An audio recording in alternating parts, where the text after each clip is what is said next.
Nima uchun sochlarimiz erta oqarishni boshlaydi? Bunga asosiy sabablardan biri vitamin B12, ferritin, qalqonsimon yana shiddavetgani yaxshi ishlamasligi, kuchli stress, uyquni o'zgarib qolganligi va nasliy bo'lishi mumkin. Keling, birinchi o'rinda sizga qanaqa qilib sochlarni o'sha pigmentatsiya faoliyati ishlashi haqida tushuntirib bermoqchiman. Tasavvur qiling, sochimizda follikullarda melanositlar degan stem cell hujayralari bo'ladi. Bu hujayralar o'zidan tirazinaz yordamida, ferment yordamida melanin ishlab chiqariladi. Va bu sochimizga rang bera boshlaydi.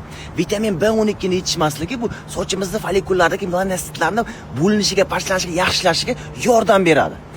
Va bu narsa yetishmagandan keyin bo'lmay qoladi. Ikkinchisi esa ferritin. Ferritin bu sochlarimizga kislorod va oziq modda yetkazib beradigan modda hisoblanadi. Va bu bo'lmagandan keyin tushib ketadi. Ikkinchisi shitabetka, ya'ni qalqonsimon bezimiz.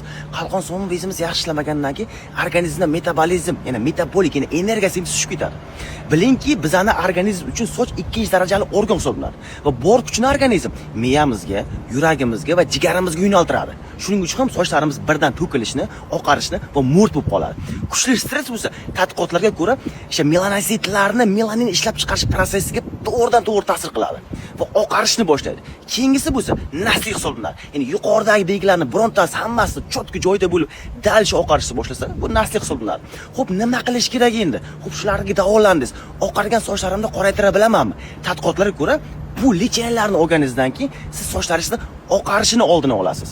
Ya'ni oqargan sochni qoraytirishda deyarli iloji yo'q. Salomat bo'ling.